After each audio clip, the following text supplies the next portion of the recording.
혹시 지금 마음 한편이 무너져 있지는 않으신가요? 아침에 눈을 떴는데 왜인지 모르게 가슴이 무겁고 하루를 시작할 힘이 없고 모든 것이 의미 없게 느껴지는 날, 누군가에게 상처를 받았거나 기대했던 일이 어긋났거나 세월이 흘러 잃어버린 것들이 너무 많아 이제는 다시 일어설 수 있을지 확신이 서지 않는 날, 그런 날들이 있습니다. 헤르만 헤세는 말했습니다. 고통 없이는 아무것도 태어나지 않는다. 그는 평생 고통과 싸우며 살았던 사람입니다. 어린 시절의 상처, 신학교에서의 탈출, 첫 번째 결혼의 실패, 아내의 정신병, 아들의 죽음. 그의 삶은 고통의 연속이었습니다.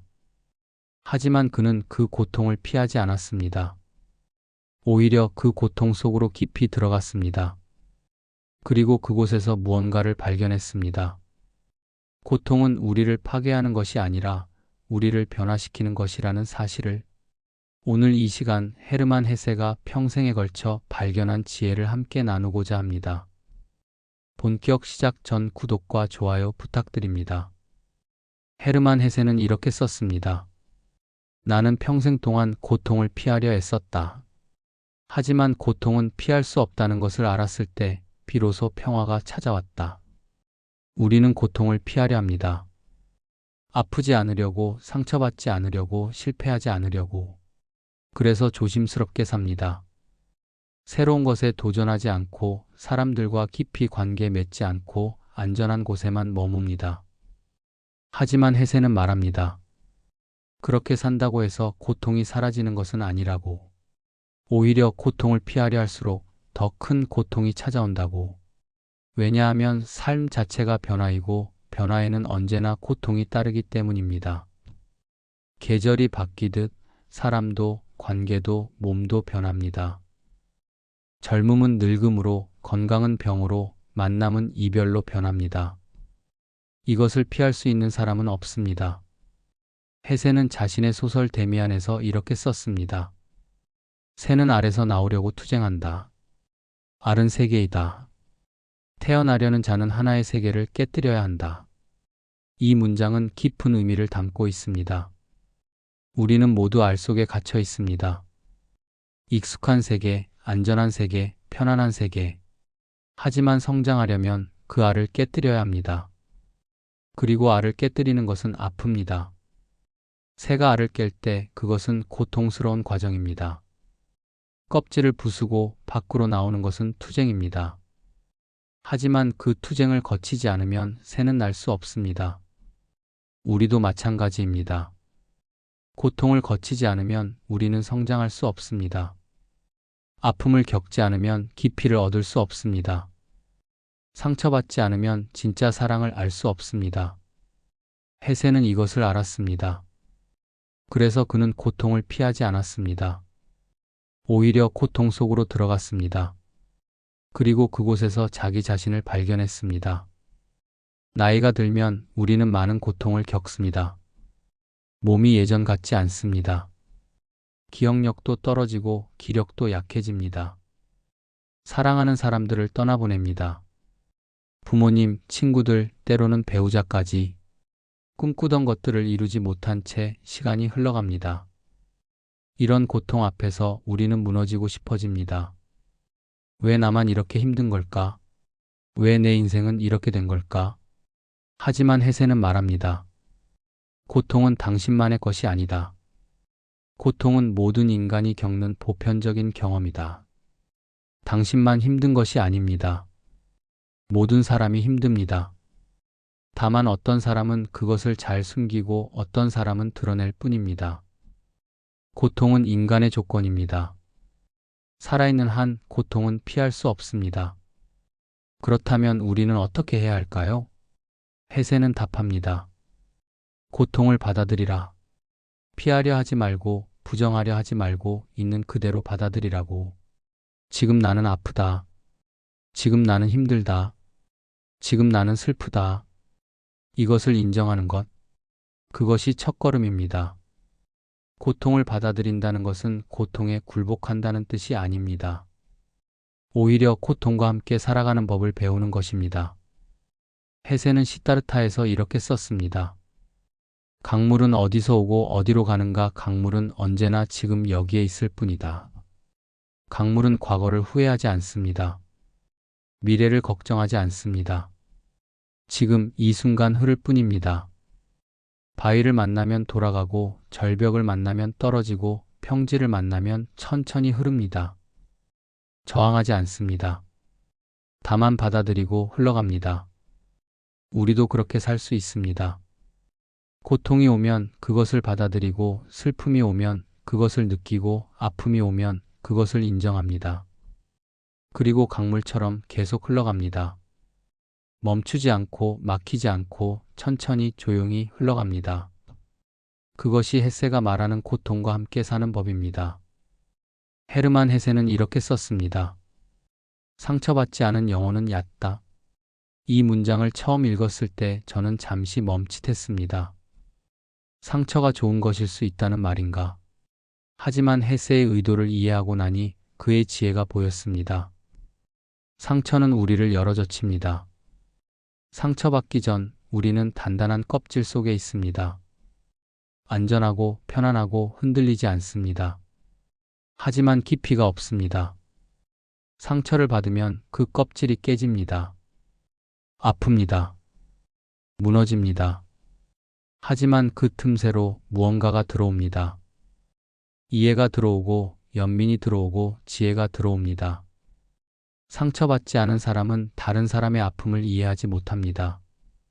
왜 그렇게 힘들어해? 극복하면 되지. 나는 그런 적 없는데? 이렇게 말합니다.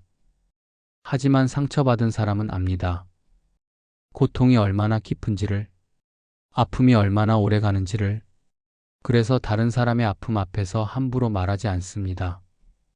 그저 조용히 함께 있어줍니다. 헤세는 나르치스와 골드문트에서 이렇게 썼습니다. 삶은 고통이다. 하지만 그 고통을 통해 우리는 비로소 인간이 된다. 인간이 된다는 것, 그것은 완벽해진다는 뜻이 아닙니다. 오히려 불완전함을 받아들인다는 뜻입니다. 나도 약하고, 나도 실수하고, 나도 상처받는다는 것을 인정하는 것입니다. 그때 우리는 진짜 인간이 됩니다. 나이가 들면서 우리는 많은 상처를 받습니다. 젊었을 때는 무적이라고 생각했습니다. 무엇이든 할 수 있고 누구도 나를 막을 수 없다고 생각했습니다. 하지만 세월이 흐르면서 우리는 배웁니다. 나는 약하다는 것을, 나는 한계가 있다는 것을, 나는 혼자서는 살 수 없다는 것을, 이것을 배우는 과정은 아픕니다. 실패를 겪고 거절당하고 사랑하는 사람을 잃고 꿈이 무너지는 것을 보면서 우리는 조금씩 깨닫습니다. 하지만 바로 그 깨달음이 우리를 깊게 만듭니다. 헤세는 이렇게 말합니다. 나무는 하늘로 높이 자라고 싶어 한다. 하지만 높이 자라려면 뿌리를 땅 깊이 내려야 한다. 상처는 우리의 뿌리를 깊게 합니다. 표면적으로는 무너진 것처럼 보입니다. 하지만 그 무너짐 속에서 우리는 더 깊은 곳으로 내려갑니다. 그리고 그 깊은 곳에서 우리는 진짜 자신을 만납니다. 껍질이 벗겨지고 가면이 떨어지고 포장이 사라진 자리에서 진짜 나를 만납니다. 그 나는 완벽하지 않습니다. 흠집투성이고 상처투성이입니다. 하지만 그것이 진짜입니다. 그것이 아름답습니다. 헤세는 데미안에서 이렇게 썼습니다. 각자는 자기 자신이 되려고 애쓴다. 어떤 이는 서툴게, 어떤 이는 능숙하게. 각자는 자신의 짐을 지고 가려 한다. 우리는 모두 자기 자신이 되려 애씁니다. 젊었을 때는 남들이 원하는 사람이 되려 했습니다. 부모가 원하는 자식, 사회가 원하는 어른, 세상이 인정하는 사람. 하지만 나이가 들면서 그것이 얼마나 힘든 일인지 깨닫습니다. 남의 기대에 맞춰 사는 것은 자기 자신을 잃는 것입니다. 상처는 그것을 일깨웁니다. 이렇게 살면 안 되겠구나. 이제는 내 방식대로 살아야겠구나. 상처가 우리를 깨웁니다. 그리고 그 깨어남이 새로운 시작입니다. 헤르만 헤세는 이렇게 썼습니다. 모든 시작은 마법과도 같다. 그런데 우리는 종종 있습니다. 시작하기 전에 무언가가 끝나야 한다는 것을. 새로운 것이 시작되려면 오래된 것이 무너져야 합니다. 봄이 오려면 겨울이 지나가야 하고, 새싹이 돋으려면 씨앗이 썩어야 하고, 나비가 되려면 애벌레가 죽어야 합니다. 무너짐은 끝이 아닙니다. 무너짐은 변화의 시작입니다. 헤세는 자신의 삶에서 여러 번 무너졌습니다. 첫 번째 결혼이 실패했을 때 그는 깊은 우울증에 빠졌습니다. 내 인생은 끝났다. 나는 실패한 사람이다. 하지만 그 무너짐 속에서 그는 새로운 것을 발견했습니다. 정신 분석을 받으면서 그는 자기 내면을 깊이 탐구하기 시작했습니다. 그리고 그 탐구가 데미안이라는 걸작을 낳았습니다. 만약 그가 무너지지 않았다면, 만약 그가 고통을 겪지 않았다면 그 위대한 작품은 태어나지 못했을 것입니다. 무너짐은 우리에게 선택을 강요합니다. 이대로 주저앉을 것인가, 아니면 다시 일어설 것인가. 처음에는 주저앉고 싶습니다. 너무 아프니까, 너무 힘드니까. 하지만 시간이 지나면서 우리는 조금씩 깨닫습니다. 나는 아직 살아있다. 나는 아직 숨을 쉬고 있다. 그렇다면 다시 일어설 수 있다. 헤세는 시타르타에서 이렇게 썼습니다. 강물을 보라. 강물은 멈추지 않는다. 바위에 부딪혀도 절벽에서 떨어져도 강물은 계속 흐른다. 우리도 강물처럼 흘러가야 합니다. 넘어져도 부딪혀도 무너져도 다시 일어나서 계속 흘러가야 합니다. 나이가 들면서 우리는 여러 번 무너집니다. 건강이 무너지고 꿈이 무너지고 관계가 무너지고 믿었던 것들이 무너집니다. 그럴 때마다 우리는 생각합니다. 이제 끝이구나. 이제 다시 일어설 수 없을 것 같아. 하지만 헤세는 말합니다. 무너짐은 끝이 아니다. 무너짐은 변화의 시작이다. 무너진 자리에서 새로운 것이 자랍니다. 낡은 건물을 허물어야 새 건물을 지을 수 있습니다. 오래된 생각을 버려야 새로운 생각이 들어올 수 있습니다. 과거의 나를 내려놓아야 미래의 나를 만날 수 있습니다. 헤세는 크눌프에서 이렇게 썼습니다. 방랑자는 집을 떠난 사람이 아니다. 방랑자는 새로운 집을 찾아가는 사람이다. 무너진 것에 집착하지 마십시오.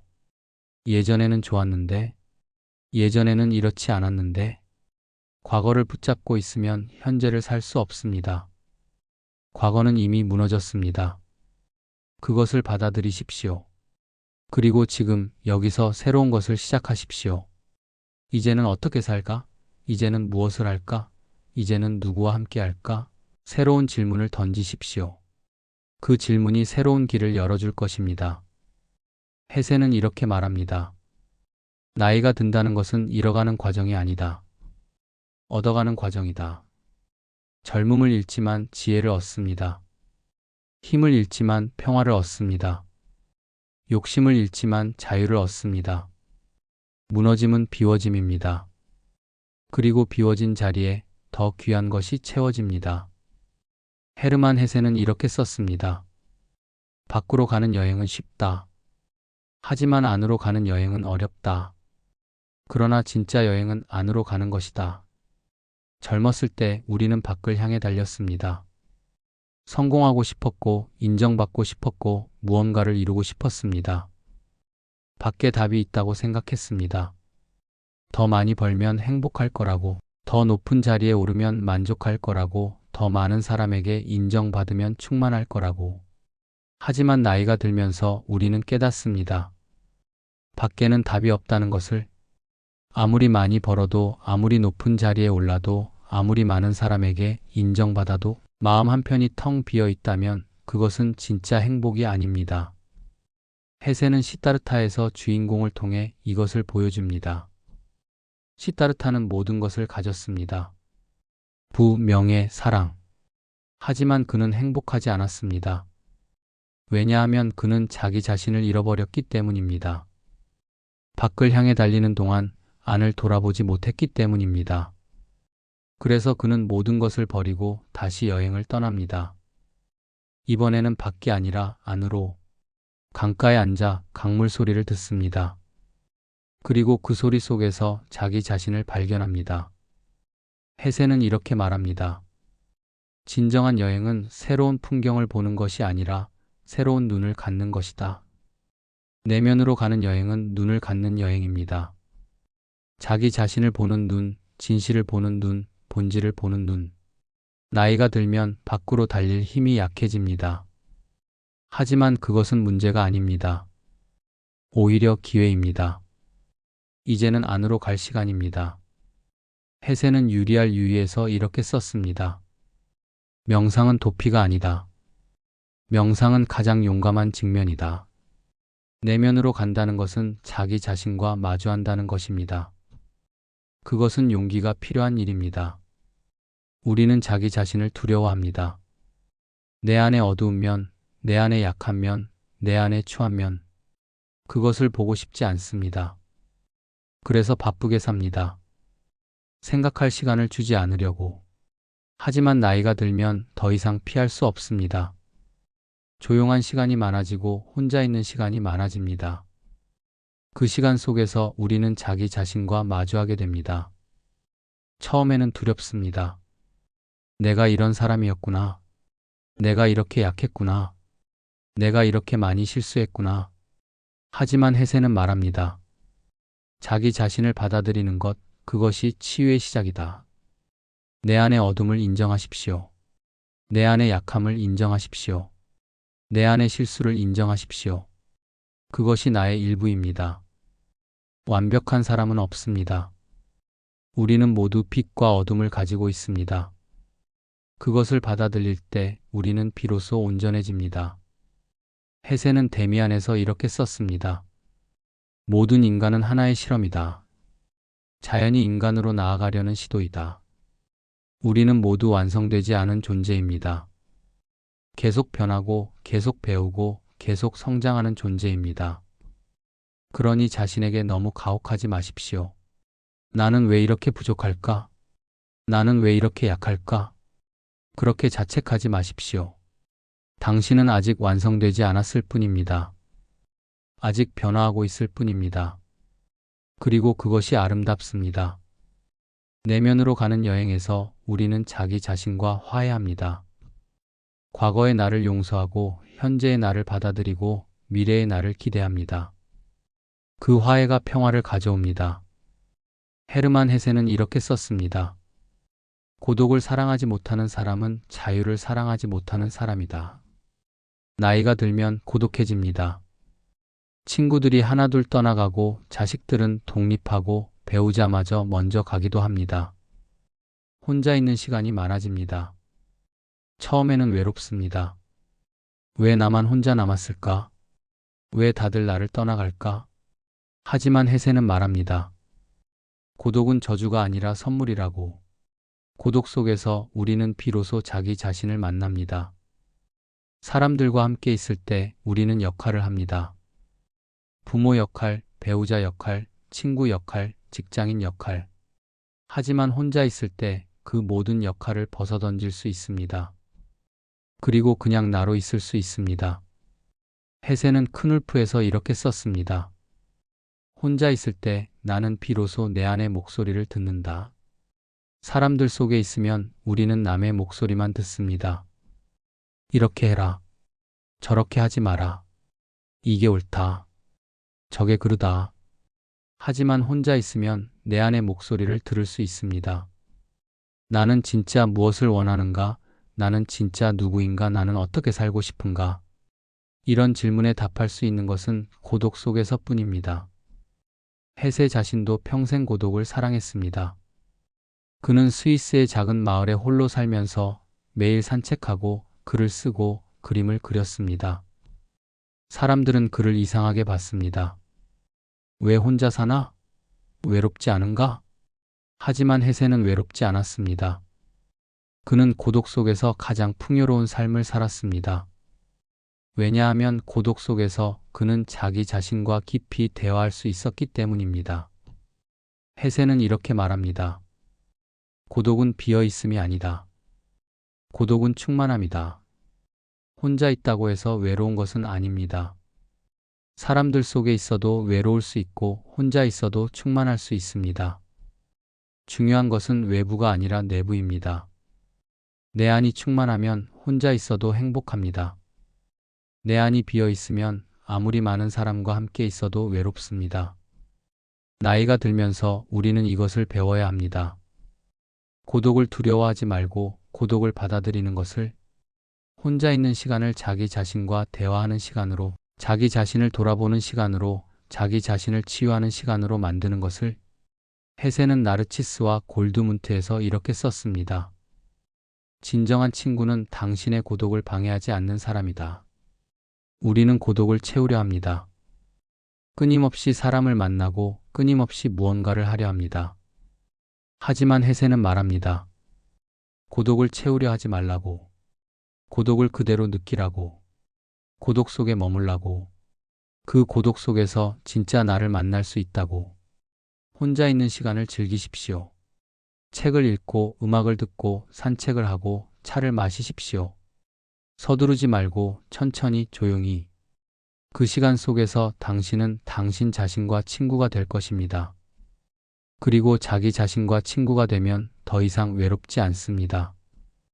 헤르만 헤세는 이렇게 썼습니다. 상처는 하루아침에 낫지 않는다. 시간이 걸린다. 그리고 그 시간을 기다리는 것도 치유의 일부다. 우리는 빨리 나으려 합니다. 이 고통이 빨리 사라졌으면 좋겠어. 이 슬픔이 빨리 끝났으면 좋겠어. 하지만 헤세는 말합니다. 치유는 천천히 온다고. 급하게 서두르면 오히려 상처가 더 깊어진다고. 나무를 보십시오. 나무는 천천히 자랍니다. 하루에 몇 센티미터씩, 보이지 않을 정도로 조금씩. 하지만 멈추지 않고 꾸준히 자랍니다. 그래서 몇 년이 지나면 큰 나무가 됩니다. 우리의 치유도 그렇습니다. 하루에 조금씩, 눈에 보이지 않을 정도로 조금씩, 하지만 꾸준히 나아갑니다. 어제보다 오늘이 조금 덜 아프고 오늘보다 내일이 조금 더 견딜만하고 그렇게 조금씩 나아갑니다. 헤세는 데미안에서 이렇게 썼습니다. 모든 것은 제때에 온다. 너무 빨리 오지도 않고 너무 늦게 오지도 않는다. 우리는 조급합니다. 언제쯤 나아질까? 언제쯤 이 고통이 끝날까? 하지만 치유에는 때가 있습니다. 봄이 되어야 꽃이 피듯 때가 되어야 상처가 아뭅니다. 그 때를 기다리는 것, 그것도 치유의 과정입니다. 나이가 들면서 우리는 많은 상처를 안고 삽니다. 오래된 상처도 있고 최근의 상처도 있습니다. 어떤 상처는 아물었다가도 어떤 순간에 다시 아픕니다. 다 나았다고 생각했는데 왜 또 아플까? 그것은 당연합니다. 상처는 완전히 사라지는 것이 아닙니다. 다만 덜 아플 뿐입니다. 헤세는 이렇게 말합니다. 상처는 우리 삶의 일부가 된다. 그것을 지우려 하지 말고 그것과 함께 살아가는 법을 배워라. 상처를 없애려 하지 마십시오. 상처는 당신의 역사입니다. 당신이 살아온 증거입니다. 상처가 있다는 것은 당신이 사랑했다는 증거이고, 당신이 노력했다는 증거이고, 당신이 용기를 냈다는 증거입니다. 상처 없이 산 사람은 없습니다. 상처가 없다면 그것은 아무것도 하지 않았다는 뜻입니다. 헤세는 시타르타에서 이렇게 썼습니다. 강물은 흐르면서 스스로를 정화한다. 강물에는 온갖 것이 섞여 있습니다. 돌도 있고 나뭇가지도 있고 때로는 쓰레기도 있습니다. 하지만 강물은 멈추지 않고 흐릅니다. 흐르면서 돌을 떠내려 보내고 흐르면서 나뭇가지를 바다로 보내고 흐르면서 스스로를 정화합니다. 우리도 그렇게 살아야 합니다. 상처를 안고 있어도 멈추지 말고 흘러가야 합니다. 흐르면서 조금씩 아물고 흐르면서 조금씩 정화되고 흐르면서 조금씩 나아집니다. 멈추면 썩습니다. 흐르면 정화됩니다. 치유는 움직임입니다. 아프다고 해서 멈춰 있지 마십시오. 천천히라도 조금씩이라도 계속 움직이십시오. 산책을 하고 책을 읽고 사람을 만나고 무언가를 하십시오. 그 작은 움직임들이 치유를 가져옵니다. 헤르만 헤세는 이렇게 썼습니다. 정원을 가꾸든 마음을 가꿔라. 정원을 가꾸려면 시간이 걸립니다. 땅을 고르고 씨를 뿌리고 물을 주고 잡초를 뽑고 햇빛을 쬐게 하고 매일 조금씩 꾸준히 돌봐야 합니다. 하루 이틀 정성을 들인다고 아름다운 정원이 만들어지지 않습니다. 마음도 마찬가지입니다. 마음을 돌보려면 매일 조금씩 정성을 들여야 합니다. 해세는 만년의 정원 가꾸기를 즐겼습니다. 그는 매일 정원에 나가 꽃을 심고 나무를 다듬고 잡초를 뽑았습니다. 사람들은 물었습니다. 왜 그렇게 정원 가꾸기를 좋아하십니까? 해세는 대답했습니다. 정원을 가꾸는 것은 마음을 가꾸는 것과 같기 때문입니다. 정원을 가꾸면서 그는 마음의 평화를 찾았습니다. 흙을 만지고 물을 주고 햇빛을 쬐면서 그의 마음도 조금씩 자랐습니다. 우리도 마음을 가꿔야 합니다. 마음에 좋은 것을 심어야 합니다. 좋은 생각, 좋은 말, 좋은 행동. 이런 것들이 마음의 씨앗입니다. 그리고 매일 물을 줘야 합니다. 감사하는 마음, 사랑하는 마음, 용서하는 마음. 이런 것들이 마음의 물입니다. 해세는 이렇게 말합니다. 마음에 무엇을 심느냐에 따라 우리 삶이 결정된다. 만약 마음에 원망을 심으면 원망이 자랍니다. 만약 마음에 분노를 심으면 분노가 자랍니다. 하지만 마음에 감사를 심으면 감사가 자랍니다. 마음에 사랑을 심으면 사랑이 자랍니다. 무엇을 심을 것인지는 우리의 선택입니다. 나이가 들면 우리는 많은 것을 경험했습니다. 좋은 것도 있고 나쁜 것도 있습니다. 그 경험들이 마음에 남아 있습니다. 어떤 사람은 나쁜 경험만 기억합니다. 그때 그 사람이 나한테 그랬어. 그때 그 일이 나를 망쳤어. 그렇게 나쁜 기억에 매달리면 마음은 점점 어두워집니다. 하지만 어떤 사람은 좋은 경험을 기억합니다. 그때 그 사람이 나를 도와줬어. 그때 그 일이 나를 성장시켰어. 그렇게 좋은 기억을 떠올리면 마음은 점점 밝아집니다. 해세는 데미안에서 이렇게 썼습니다. 우리가 보는 것이 세상을 만든다. 세상은 객관적으로 존재하지 않습니다. 우리가 보는 대로 존재합니다. 같은 상황도 어떤 사람에게는 절망이고 어떤 사람에게는 기회입니다. 차이는 보는 눈에 있습니다. 마음을 돌본다는 것은 보는 눈을 바꾸는 것입니다. 부정적으로 보던 눈을 긍정적으로 보는 눈으로 바꾸는 것입니다. 원망하던 눈을 감사하는 눈으로 바꾸는 것입니다. 여기까지 함께 해주셔서 감사합니다. 헤르만 헤세가 남긴 지혜를 함께 나누었습니다. 고통을 받아들이는 법, 상처를 깊이로 바꾸는 법, 무너짐을 시작으로 여기는 법, 내면으로 가는 여행, 고독을 선물로 받아들이는 법, 천천히 치유되는 법, 그리고 마음을 돌보는 법. 이 모든 것의 핵심은 하나입니다. 자기 자신을 받아들이는 것. 해세는 평생 이것을 가르쳤습니다. 완벽해지려 하지 말고 자기 자신을 있는 그대로 받아들이라고. 당신은 완벽하지 않습니다. 하지만 그것으로 충분합니다. 당신은 상처받았습니다. 하지만 그것이 당신을 깊게 만들었습니다. 당신은 무너졌습니다. 하지만 그것이 새로운 시작이 되었습니다. 이제 다시 일어설 시간입니다. 천천히 조금씩 자기 자신의 속도로. 해세는 말했습니다. 삶은 길이가 아니라 깊이다. 얼마나 오래 사느냐가 중요한 것이 아닙니다. 얼마나 깊이 사느냐가 중요합니다. 오늘부터 깊이 사십시오. 자기 자신을 깊이 이해하고 다른 사람을 깊이 사랑하고 삶을 깊이 경험하십시오. 마음이 무너진 날이 또 올 것입니다. 그것은 피할 수 없습니다. 하지만 이제 당신은 압니다. 무너짐은 끝이 아니라는 것을, 무너짐은 변화의 시작이라는 것을. 그러니 두려워하지 마십시오. 다시 일어설 수 있습니다. 당신은 강합니다. 해세는 마지막으로 이렇게 말합니다. 모든 꽃이 피려면 먼저 씨앗이 어둠 속에서 깨어나야 한다. 당신이 지금 어둠 속에 있다면 그것은 당신이 곧 피어날 것이라는 신호입니다. 조금만 더 기다리십시오. 조금만 더 견디십시오. 봄은 반드시 옵니다.